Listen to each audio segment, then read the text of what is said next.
ดีจ้าพี่น้องมื้อนี้เด็กน้อยไปโรงเรียนจ้าเฮามาเฮ็ดขนมปังซาวโดกันจ้าคันลูกอยู่บ้านบ่มีสมาธิได้จ้ามื้อนี้เฮาสิเฮ็ดเนาะอันนี้ก็คืออันซาวโดสตาร์เตอร์แล้วจ้าก็คือยีสต์ธรรมชาติที่มุกหมักไว้เนาะ13มื้อแล้วจ้าอันนี้ก็คือมุกให้อาหารตอน6โมงเช้าจ้าพี่น้องเฮาดิสคัสไปแล้วเนาะแล้วก็ให้อาหารตอน6โมงเช้าตอนนี้เขาเกือบโตขึ้นเกือบ3เท่า Triple Insight เนาะมุกก็จะเอามาทำขนมปังซาวโดนะคะนี่เห็นไหมเห็นความยืดเห็นความยีดปะนี่เห็นไหมคะเขาแบบแอคทีฟมากเลยนะตอนนี้คือเขาพร้อมสำหรับการทำขนมปังซาวโดมากๆเลยกะสิใส่ประมาณ100 กรัมนะคะสตาร์เตอร์ใส่ลงไป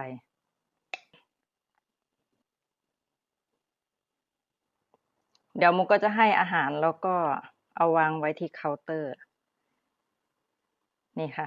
101เกินมานิดนึงแต่บ่เป็นหยังจ้ะบาทนี้อันนี้คือน้ำใส่ลงไปบาทนี้กะสิค้นจ้ะพี่น้องแป้งใส่ลงไป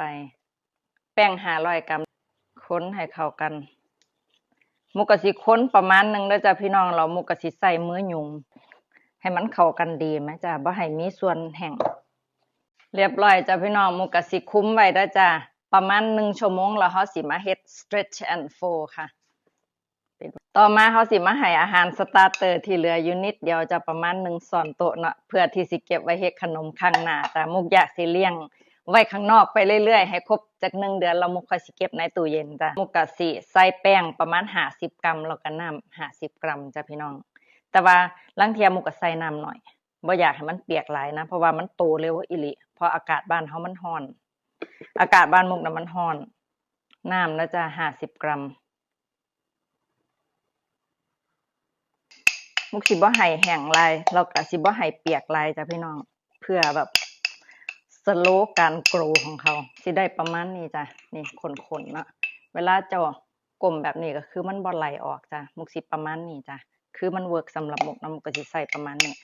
ครบ1 ชั่วโมงแล้วจ้ะพี่น้องรอบแรกของการ stretch and fold นะคะแต่ว่าก่อนที่มุกสิเฮ็ด stretch and fold มุกสิใส่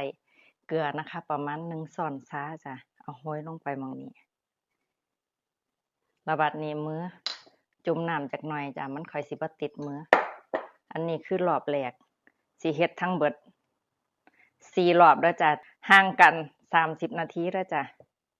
30 นาที in between ประมาณนี้ค่ะเพื่อให้เขาแบบว่าเนิร์ดมากขึ้นนะเนิร์ดเหนียวเหมือนรับเบอร์เบยนี่ค่ะแล้วก็โฟรอบที่2จ้ะพี่น้อง stretch and fold จุ่มน้ำนิดนึงนะจ๊ะ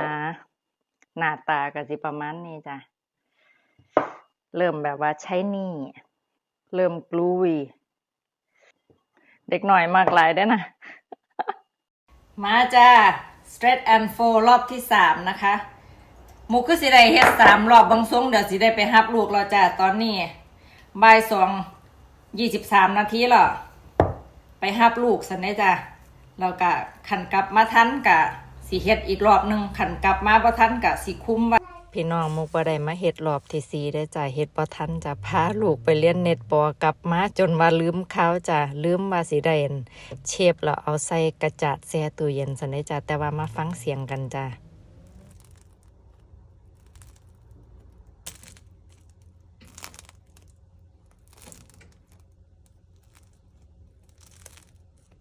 คิดว่าสิกินบ่ได้แล้วตอนแรกว่ามันสิแข็งปักไหมจ้ะเอาไปเอามาจะมาเบิ่งดูกรอบนอกนุ่มในเสยจ้ะพี่น้องอันสำหรับคนที่ยุ่งๆเนาะลงลืมๆแบบจังซี่ก็เฮ็ดได้จ้ามาลองเฮ็ดเบิ่งจ้ะเดี๋ยวมื้อนี้สิ